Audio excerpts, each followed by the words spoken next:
नाज़रीन, दादू में पुलिस मुकाबलो ॼाणाए मारियल नादिर जमाली जे खून सां इंसाफ़ लाइ एहतजाजी मुज़ाहिरो कयो वियो। रिपोर्ट करे रहियो आहे अरबाब रुस्तमानी। बी सेक्शन थाने में जो है कि जुर्तू मुकाबलो थो जिते जो है नादिर जमाली के पुलिस पारां मारी वियो आहे। हिन वक्त जो है लाइब्रेरी का एक जुलूस निकिरंदो उहो वञी प्रेस क्लब ते जो है एहतजाज रिकॉर्ड कराईंदा। असां सां जेके मौजूद आहिनि उन सां ॻाल्हाईंदासीं उन्हनि जा कहिड़ा मुतालबा आहिनि। अगर वो दहशतगर्द हुजे उनखे करार ॾिनो वियो त हीअ दहशतगर्द आहे। अगर दहशतगर्द हुजे त एॾी मेजॉरिटी उन सां गॾु न हुजे इहो सबूत आहे। उन्हनि SSP ऐं उहे जेके इन सां मिलियल आहिनि जिन जो क़तल कयो आहे उन्हनि हिकु सिर्फ़ु नादिर जमाली जो खून न कयो आहे, उन्हनि पूरी इंसान ज़ात जो कयो आहे ऐं उनजी घरवारी जो क़तल कयो आहे, उनजे नंढड़नि मासूम ॿारनि जो क़तल कयो आहे, उन माउ जो क़तल कयो आहे।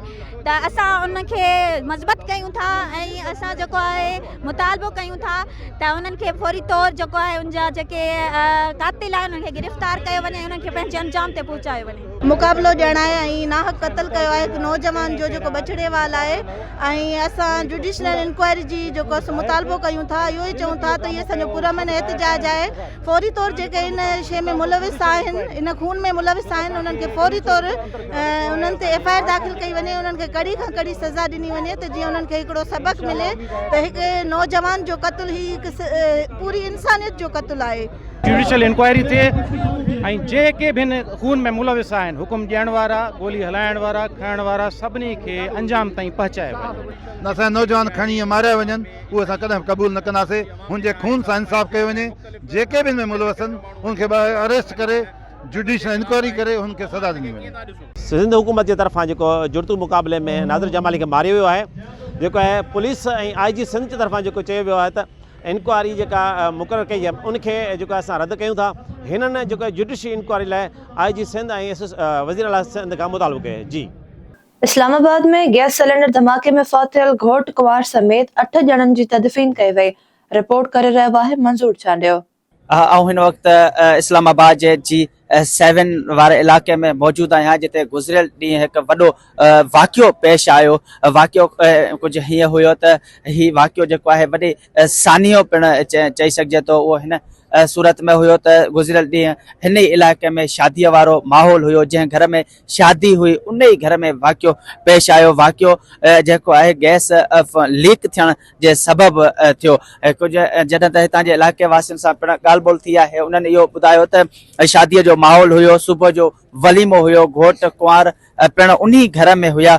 जॾहिं त सुबुह जो सवेरी गैस लीक थियण जो जॾहिं वाक़ियो पेश आयो त हिन सानीअ जो शिकार थींदड़नि में घोट कुंवार समेत घोट जी माउ ऐं संदसि जा 2 सौट ऐं जेके ॿिया घर भाती हुया उन्हनि समेत 8 ॼणा जेके आहिनि हिन वाक़िए जो शिकार थी विया। 13 ॼणा ज़ख़्मी थिया। ज़ख़्मियुनि खे जेके आहिनि पिम्स समेत मुख़्तलिफ़ अस्पतालुनि में मुंतक़िल कयो वियो। जॾहिं त इलाइक़ो जेको आहे उहो पूरो जॾहिं त सोग वारो माहौल आहे। इलाइक़े समेत आस पास जा जेके शहरी तौर जेके ॿियनि इलाइक़नि मां जेके आहिनि माण्हू वॾे अंग में हिते पिणु संदन सां इज़हार यकजहतीअत जे लाइ पहुतल हुया। कल गुज़िरियल ॾींहं खां अॼु जेके आहे उन्हनि फौतियुनि जी जेके आख़िरी रस्मूं आहिनि उहे पिणु अदा कयूं पियूं वञनि। ॿिए पासे जॾहिं त हुकूमत पाकिस्तान ऐवान जेको आहे सदर हाउस, वज़ीर आज़म हाउस समेत जेको आहे हिन वाक़िए जी शदीद जेका आहे लफ़्ज़नि में मज़म्मत पिणु कई आहे, अफ़सोस जो इज़हार कयो आहे, वारसनि सां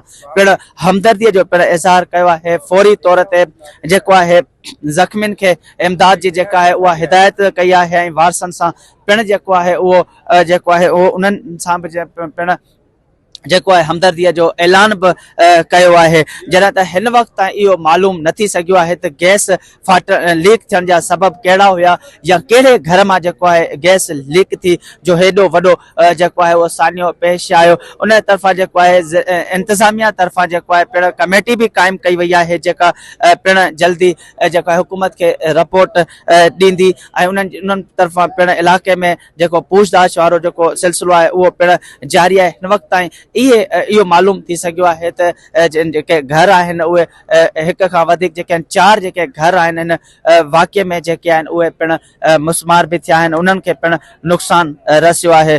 पर जेको आहे हिन वक़्तु वॾो सानियो इहो पिणु पेश आयो त हिन सानीअ जो शिकार घोट कुंवार समेत संदसि जी अमड़ पिण थी वई आहे, जिन जो सुबुह जो वलीमो थियणो हुयो उहो जेका आहिनि हिन वक़्तु संदन खे जेको आहे मिटीअ माउ हवाले कयो पियो वञे। ख़ुशियूं जेके आहिनि उहे मातम में तब्दील थी वियूं आहिनि। मक़सूद औरंदा भर पासे में बसर तैयार थी मार्केट में पहुची विया आबादकारनि तरफ़ां मुनासिब अघ न मिलण जूं दाहूं कई वयूं आहिनि। रिपोर्ट करे रहियो आहे ख़ैर मोहम्मद रिंद। मौजूद आहियूं मक़सूद रिंद में, जिते मक़सूद रिंद भर पासे में फसल आहे, बसरनि जो फसल लही चुको आहे, पर मुनासिब अघ न मिलण करे तव्हां ॾिसी सघो था आबादकारनि जा बसर रोडनि ते विकिरियल पियल आहिनि। तव्हांखे ॿोरियूं नज़र अची रहियूं आहिनि जेके हफ़्ते खां पहिरियों आहिनि। पहिरीं त बसरनि जो जेको रेट तक़रीबन 10 खां 11 हज़ार ॿोरी ते विकामणे पियो, हाणे जेको अघु आहे हिन जो तक़रीबन 4 खां 5 हज़ार ताईं वञी पहुतो आहे। हितां जा जेके आबादकार आहिनि, अचो त उन्हनि सां ॻाल्हायूं, वधीक उन्हनि जो छा चवणु आहे।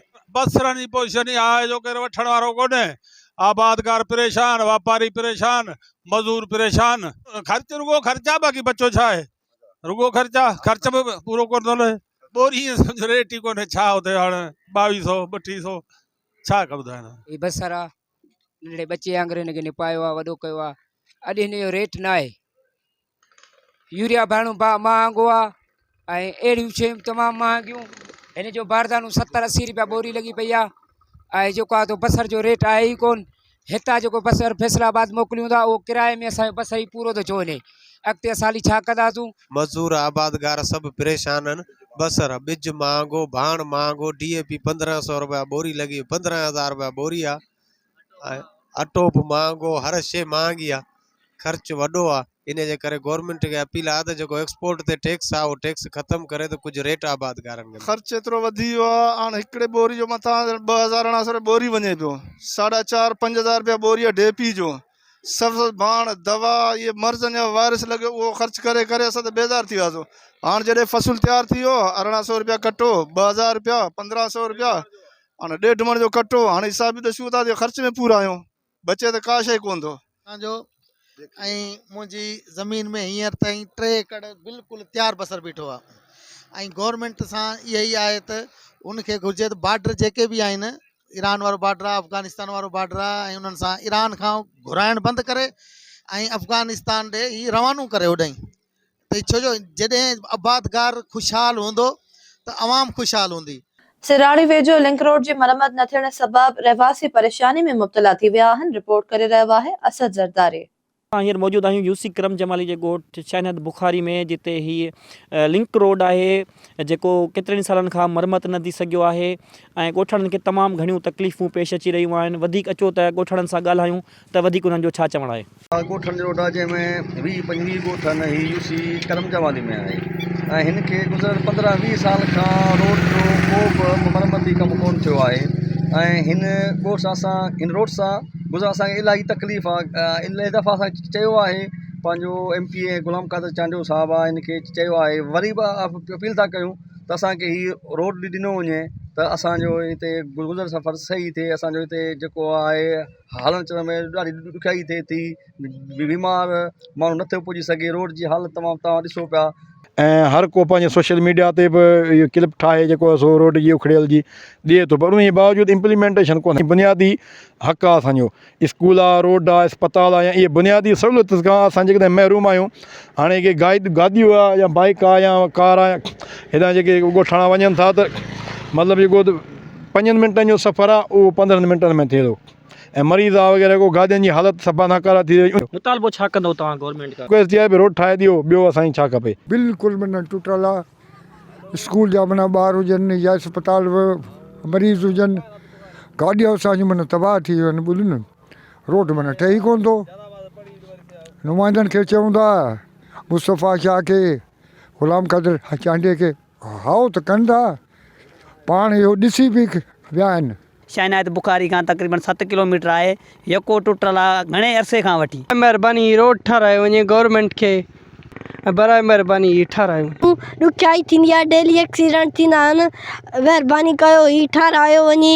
गवर्नमेंट खे असां अपील कयूं था ही रोड ठारायो वञे। ॻोठणनि जूं ॻाल्हियूं ॿुधियूं, रोड जल्द तामीर कराए ॾिनो वञे। कैमरामैन सां गॾु असद ज़रदारी, WTN न्यूज़ सराड़ी। वाहिपांडी में बि नादिर जमाली जे खून सां इंसाफ़ लाइ एहतिजाजी मुज़ाहिरो कयो वियो। रिपोर्ट करे रहियो आहे आसिफ जमाली। असांजो इहो हुयो त शहीद नादिर जमाली बिल्कुलु बेक़सूर हुयो ऐं हुनखे जुडिशल एक्स्ट्रा किलिंग करे मारियो वियो आहे। पुलिस खे इहो हक़ु कोन्हे त तव्हां कूड़ो मुक़ाबिलो कयो आहे, तव्हां हुनखे अरेस्ट करे तव्हां कोर्ट में पेश कयो आहे। त जेको बि उहो ॾोहारी हो या पर हू त हिकिड़ो ज़मींदार हो, यकीन कयो हुनजो ओताकूं हलंदियूं हुयूं, 4-5 हज़ार जेको ज़मीन जो मालिक हुजे त उहो ॾोहारी कीअं थो थी सघे। ऐं तव्हांखे ख़बर आहे जेको हिकिड़ो ॾींहुं अॻु में पुलिस सां मुक़ाबिलो थियो आहे, उहे पुलिस खे बि गोलियूं गोॾनि में लॻल हुयूं। त इहो बि हिकिड़ो सुवालु आहे त ऐं हींअर बि जेके हुनजा लवाइकीन आहिनि उहे जीअं चवनि FIR कराइनि या जुडिशली इंक्वायरी कराइनि, हुननि जो मुतालबो आहे त जुडिशली इंक्वायरी थिए। असीं इन अमल जे ख़िलाफ़ आहियूं। असीं SSP दादू खे सज़ा ॾियणु खपे ऐं हीउ जेको एहतिजाज आहे असांजो एहतिजाज रिकॉर्ड ते आणे इन SSP खे कानूनी कटोरे ते आंदो वञे। असांजो मुतालबो इहो ई आहे त जुडिशनल इंक्वायरी थिए, पर पहिरीं जेको आहे SSP दादू ऐं SHO ख़िलाफ़ FIR कटी वञे ऐं उन्हनि खे गिरफ़्तार करे उन खां बाद जेको आहे पोइ जेका इंक्वायरी कनि। इंक्वायरी जी त ज़रूरत न आहे, पर उहो हिकिड़ो कानूनी जेको पंहिंजो रस्तो इख़्तियार था कनि त उन में इंक्वायरी भली कनि। पर पहिरीं जेको आहे SSP साफ़ ज़ाहिर कातिल आहे नादिर जमाली जो, पंहिंजे उहिदनि खां माज़ूर कयो वञे, उन्हनि खे सख़्त सां सख़्तु सज़ा ॾिनो वञे। न त ॿिए सूरत में सिर्फ़ु वाहिपांडी न पर पूरे सिंध में असां एहतिजाजी रैलियुनि खे वधाईंदासीं ऐं रियासत पंहिंजो कमु करे ॾेखारे। न त ईअं न थिए त ग़रीब अवाम पंहिंजो वरी रियासत खे वरी कानून खे हथ में न खणे। दादू SSP अमीर सऊद मक्सी, SHO सेक्शन कुर्बान कमरानी ऐं CI इंचार्ज बेनज़ीर जमाली ऐं B सेक्शन खलील मसण ऐं 1-5 इंचार्ज आहे शाहिद पावर। इन्हनि जे ख़िलाफ़ असांजो अॼु एहतिजाज आहे। पर वाहिपांडी न पूरी सिंध में अॼु जेका काल ॾिनी वई आहे, पूरी सिंध में शहीद नादिर जमाली जे कातिलनि जे ख़िलाफ़ अॼु एहतिजाज आहे। ऐं उन खां पोइ असांजो इहो ई मुतालबो आहे हिननि जेके बि मां नाला वठी वियो आहियां इन्हनि जे ख़िलाफ़ FIR दर्ज कई वञे ऐं उन्हनि खां पोइ हिननि खे गिरफ़्तार कयो वञे। जेसि ताईं इहो मुतालबो पूरो न थींदो हीअ सॼी सिंध में एहतिजाज त ठहियो। पर हाणे सुभाणे खां वठी असांजो इहो ई मुतालबो हूंदो त दादू में असां अहिड़ी जॻह ते जेको धरणो हणंदासीं, जेको जीअं तव्हां ॾिठो बदीन में जेको राति ॾींहुं जेको धरणो हुयो करण खां पोइ वरी ॿीहर FIR करे ॼाणायो अथनि त हे धाड़ियल हो या दहशतगर्द हो। इन दहशतगर्दी जे करे पुलिस दहशतगर्द आहे। इहो कुर्बान कमरानी ऐं ॿियो जेको बि अमलो आहे न, अॻु में सोची सम्झी हिन में हथु विधो अथनि। अलाए हे ग़रीब तव्हां ॾिसो हिन जा केतिरा समाजी कम आहिनि। ग़रीबनि खे मानियूं खाराइण, रोज़ा रखाइण, हर शइ तव्हां नेट ते ॾिसो कहिड़ो हुनजो कारनामो हो। हिन कहिड़ो दहशतगर्दी कयो आहे जो हिन खे गिरफ़्तार करे वरी मारियो वियो आहे। बकरी चोरी जो कूड़ो इल्ज़ाम हाणे कंहिं माण्हूअ जे फरमाइश ते SSP दादू उनखे गिरफ़्तार कराए, उनखे अधु कलाक जे अंदरि 2 टंगनि में गोलियूं हणाए हाफ फ्राई कराए ऐं उनखे वरी फुल फ्राई कराए उनखे शहीद कयो आहे। असांखे वॾो ॾुख आहे उन ते, छो जो ॾोहारी माण्हू हुयो, खणी कंहिंसां अटकियो आहे या बकरी चोरी बि कई हुजेसि त पोइ तव्हां कानून आहे, तव्हां गिरफ़्तार करे हुनखे कानून में पेश कयो आहे। इहो ग़लति अमल आहे। कानून खे हरकत में अचणु घुरिजे। कानून खे असां इहो ई गुज़ारिश कंदासीं त यार इहो ग़लति आहे। ग़लति अमल खे ग़लति ई चइबो। त इंसान जो खून आहे, खून कॾहिं माफ़ न थी सघंदो। ऐं तव्हां बि इहो सोचियो त अॻिते तव्हां खां ज़रूरु हिसाबु वठिबो। हींअर सिंध वेहण वारो तव्हां ॿाहिरि निकिरी ॾिसो त तव्हां माण्हू कीअं था मरजनि, कीअं था कुसजनि, कीअं माण्हू खां फुर थिए थो, कीअं उन्हनि खे टंगनि ते गोली लॻी करे वरी कीअं अज़ाब था ॾिसनि। खैरपुर नाथन शाह में बि नादिर जमाली जे खून सां इंसाफ़ लाइ एहतिजाजी मुज़ाहिरो कयो वियो। तफ़सील ॿुधाए रहियो आहे अहमद सिंधी। जी कुछ ॾींहं अवल दादू में मुबीना पुलिस मुक़ाबले में क़त्ल थियल रइस नादिर जमाली जे बिला जवाज़ क़त्ल ख़िलाफ़ खैरपुर नाथन शाह में बि जमाली बिरादरी तरफ़ां एहतिजाजी मुज़ाहिरो कयो पियो वञे। मुज़ाहिरनि सां ॻाल्हि ॿोल कंदासीं त हुननि जा छा मुतालबा आहिनि ऐं इन जो इंक्वायरी करायो वञे त नादिर मक्सी नादिर जमाली असांजो रइस हुयो या असांजो दहशतगर्द हुयो। दहशतगर्द हे SP अमीर सऊद मक्सी पाण आहे। हे दहशतगर्द पाण आहे ऐं हे जेके बि थाणा आहिनि इहे सभु अमीर सऊद मक्सी जा भत्ताखोर आहिनि, जेके भत्ता इनखे पहुचाइनि था। एतिरो पुलिस खे मजबूर करे छॾी जो पुलिस हुनखे भत्ते ॾियण जे लाइ बि तयारु आहे। वो दहशतगर्द कीअं थो थी सघे? SSP पाण दहशतगर्द आहे, पाण दहशतगर्द आहे। SHO कुर्बान कंबराणी पाण दहशतगर्द आहे, बेनज़ीर जमाली पाण दहशतगर्द आहे। हे सरदार माण्हू आहिनि, रेस माण्हू आहिनि, हिननि जो हज़ार जहिड़े बणियूं आहिनि, उहे कीअं दहशतगर्द थी सघनि? जज जे चवण ते बकरी जे केस में क़तल कयो अथई। इंसाफ़ कयो वञे, असांजे नादिर जमाली सां इंसाफ़ कयो वञे। नाजाइज़ हुनखे क़तल कयो वियो आहे, इहो तमामु ग़लति आहे। इहो कोर्ट में पेश कनि सां हुनखे जेकॾहिं एॾो ॾोहारी हो त कोर्ट फ़ैसिलो करे आहे न, हू ॾोहारी आहे या न आहे। पुलिस खे कंहिं इख़्तियारात न आहिनि त तव्हां कंहिंखे बि खणी वञी पंहिंजो फ़ैसिलो पाण करे हुनखे क़तल करे छॾियो। पुलिस एॾी गुंडागर्दी न करे, इहा गुंडागर्दी तमामु ग़लति आहे। SP साहिब खे इहो ग़लति कयो आहे, तमामु ग़लति कयो आहे। इहा नाजाइज़ हिनखे भोगणी पवंदी। ईअं न थींदो आहे को रेस आहे, को वॾेरो आहे, बसि वठणु मारणु, बकरी खे माण्हू मारे थो, रिढ खे मारे थो, त बि उन जे लाइ माण्हू हज़ार भेरा सोचे थो हे इंसानु आहे। ॿियो त वॾेरो हो ॻोठ जो चङो मुड़ुस हो, को नादर अहिड़ो माण्हू कोन हुयो जो था लुच लोफर हुयो वठणु ऐं मारणु। इन्हनि खे इहो भोगणो पवंदो। असां मथे अपील था कयूं त नादर जे खून सां इंसाफ़ कयो वञे। टंडो रहीम खान में बि नादिर जमाली जे खून सां इंसाफ़ लाइ एहतजाजी मुज़ाहिरो कयो वियो। वधीक तफ़सील ॿुधाए रहियो आहे अब्बास जंगवाणी। जे 4 ॾियारा अॻु दादू पुलिस जे मुबाइना मुक़ाबले में मारिजी वियल नादिर जमाली जे क़त्ल ख़िलाफ़ जमाली बिरादरी समेत टंडो रहीम खान जा शहरी सरापा एहतजाज आहिनि। अचो त इन्हनि सां ॻाल्हि ॿोल करियूं। जी खून सां इंसाफ़ ॾियारण जे लाइ असां हिते पुरमन एहतजाज कयो आहे। असां इहो मुतालबो था रखूं IG सिंध खां, वज़ीर आला सिंध खां ऐं असांजो कानून जे मिनिस्टर खां त शहीद नादिर हुसैन जे कातिलनि खे फौरी गिरफ़्तार करे FIR दर्ज करे ऐं जेको आहे हुनजे खून सां इंसाफ़ कयो वञे। जंहिंखे अचे बसि खणी उनखे हाफ पिराई फुल पिराई करणु जेको सोशल वर्कर हुजे या कोई माण्हू ईअं कनि था। ईअं नाहे जमाली क़ौम दा निधणकी कोन्हे। उनखे खणी तव्हां मारियो, फुल पिराई करे छॾियो, तव्हांजी बाचाई। इन्हनि खे असां कोर्ट जी जांच कराइण था चाहियूं त सुप्रीम कोर्ट, हाई कोर्ट जांच कराए। जजनि ते इतमाद आहे असांखे। पुलिस जी कहिड़ी इंक्वायरी आहे? पुलिस जा हाणे यारियूं मल्हाईंदा। इन में जेके भी कातिल आहिनि पंहिंजे कैफ़े किरदार ते पहुचनि। शहीद नादिर हुसैन जमाली हिकु बहितरीनु इंसानु हो, ग़रीबनि जो हमदर्द हो, यारनि जो यार हुयो।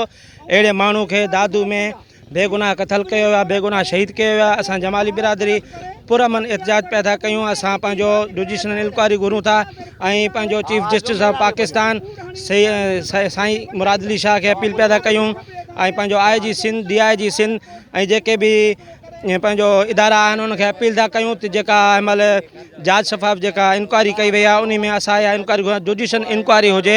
ख़बर पए त बाक़ी क्रिमिनल आहे बि न आहे, बाक़ी हथ ठोकिया केस ठाहे ऐं जेको आहे सो एनकाउंटर करे, इहो किथां जो कानून आहे? असां आला सतह खां इहो मुतालबो कंदासीं त शहीद नादिर जमाली जे खून सां इंसाफ़ कयो वञे। मुलविस SSP दादू अमीर सऊद मक्सी, SHO कुर्बान कंबराणी समेत बेनज़ीर जमाली जे मथां FIR करे उन्हनि खे गिरफ़्तार करे कानून जे कटहरे में आंदो वञे। उन्हनि खे सख़्त खां सख़्त सज़ा ॾिनी वञे। जी बिल्कुलु टंडो रहीम खान जे शहरनि जूं तव्हां ॻाल्हि ॿोल ॿुधी। हुननि आला अदालती जेको आहे सो इंक्वायरी जी घुर कई आहे। कैमरामैन समीर जमाली सां गॾु अब्बास जंगवाणी, WTN टंडो रहीम खान। टंडो ड्याम में बि नादिर जमाली जे खून सां इंसाफ़ लाइ एहतजाजी मुज़ाहिरो कयो वियो आहे। रिपोर्ट करे रहियो आहे हाकिम अली ज़रदारी।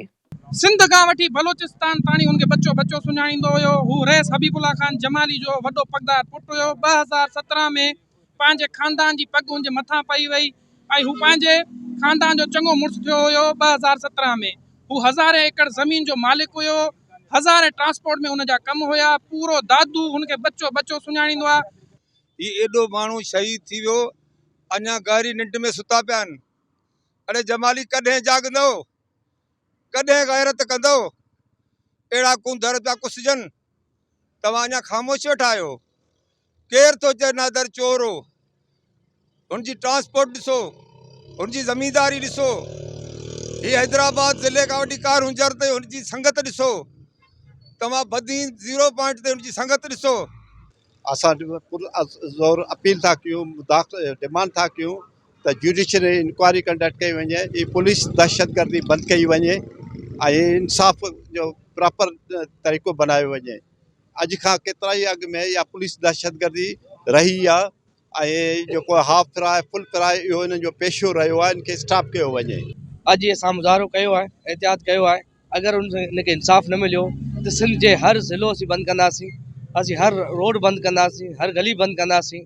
जेसि ताईं अगरि उनखे इंसाफ़ न मिलियो तेसि ताईं सॼी सिंध जा ज़िला बंदि रहंदा ऐं रोड बंदि। का ॻाल्हि हुन में अॻु में न केस न छा आहे, का शइ कान्हे का। असांजे सॼी सिंध हिकिड़े ॾुख ऐं कावड़ में वरतल आहे ऐं हिननि जे कन में का जू कोन थी चुरे त ही सम्झनि था त जेके आहिनि ही एतिजाज 1 2 ॾींहं 3 ॾींहं हली ख़तमु थी वेंदी, पर इहा हिननि जी भुल आहे।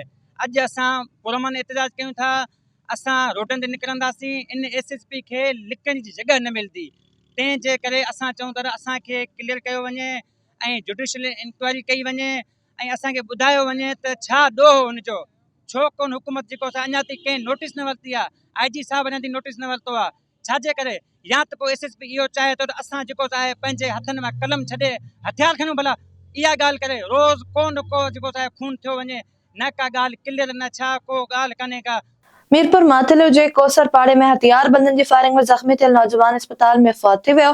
अबरार कोलाची रहीम यार अस्पताल में दम ॾेई छॾियो। वारिसनि जो SSP घोटकी जो ऑफिस आॾो लाश रखी धरणो हयो वियो। मुज़ाहिरीन WTN सां ॻाल्हि ॿोल कई आहे, अचो तव्हांखे ॾेखारियो। 5 बजे जो टाइम हुयो सुबुह जो, इबरार अहमद पंहिंजे घर जेको आहे त उते हुयो, जेके दहशतगर्द डाकू धाड़ियल जेके हुया उहे आया आहिनि, जीअं सुजाग चवंदा आहिनि कि कहिड़ो कयूं, उन्हनि गोलियूं हणी सिधियूं, 2 जॻह में लॻसि, 1 सीने में लॻसि, पोइ अस्पताल खणी विया। अस्पताल मीरपुर में जो पहुता त उन्हनि रेफर कयो सीरत पोजीशन हुयसि, पोइ रहीमियार खाने विया। हाणे हिन टाइम उहो उते रहीमियार खान में शहीद थी विया। हाणे उहो डेड बॉडी उन जी अचण वारी आहे। हिकु इबरार अहमद हिकु शरीफ़ माण्हू ऐं सरदारी घराणे सां तालुक रखंदड़ हुयो। ही मीर खान कोलाची में रहंदड़ हुयो। कुझु सालनि खां जीअं बदमनी वधी त हिन चयो त हाणे मां पंहिंजा बचड़ा वठी करे शहर में वञा सेफ्टी वारी जाइ ते, पर सेफ्टी त उन वीचारे को कोन नसीब थी। ॻोठनि में कंहिंखे हथ लहींदा, हाणे अची शहर विच शहर में कोतर कॉलोनी में 3 दरवाजा खोले असांजे भाउ खे गोलियूं हणी पंहिंजे थे उनखे शहीद कयो वियो आहे। अहिड़ा नाल SSP असां गॾु हूंदा, ज़िले में हूंदा, पोइ छा असांजो असरु हूंदो, छा ॻाल्हि हूंदी। ख़ुदा कारण असां उन्हनि माण्हुनि खे चऊं था ख़ुदा तव्हांखे का त दोज़ख जी बाहि ॾे, असांखे असांजे भाउ छिनियो अथव। असां SSP जो मुतालबो कयूं था, असां इहो SSP कढियो वञे, हटायो वञे, ज़िले खां ॿियो SSP आंदो वञे, जीअं असांजो अमन बहाल थिए। असांजे भाउ जा जवाबदार गिरफ़्तार कातिल असांजा सरेआम ॾींहं जो सरेआम कातल कयूं हलिया वञनि था। असां कंहिंखे दान ॾियूं, असांखे दान ॾियण हाणे ॿी जा वधी कोन्हे, असांजा सका भाउ हाणे पुठा वेंदा पिया आहिनि। ऐं एॾो अंता शरीफ़ जो हद खां वधीक हाणे सिर्फ़ु इहा SP जी न आयली आहे, जंहिं सबबु असांखे जेको आहे इहे माण्हू असांजो मरी वियो आहे। असां छा चई सघूं, असांजो माण्हू शहीद थी वियो आहे, असांखे त ॻाल्हाइण जे लाइ बि लफ़्ज़ न आहिनि। एतिरी बदमनी आहे, एतिरी बदमनी आहे, सॼो शहर इन खां तंग आहे, इन SP खां सॼो शहर तंग आहे। अदा जेको इतला असांखे जीअं मिलियो आहे, ज़ख़्मी हालत में हो, जंहिंखे लेटर ॾेई पंहिंजो रवानो कयोसीं, रेफर थियो होॾे पंजाब रहीमियार खान, उतां वापसि आयो। हाणे मालिक जीअं चवंदो तीअं असां कंदासीं, कि मालिक जी रज़ामंदी सां हर शइ थींदी।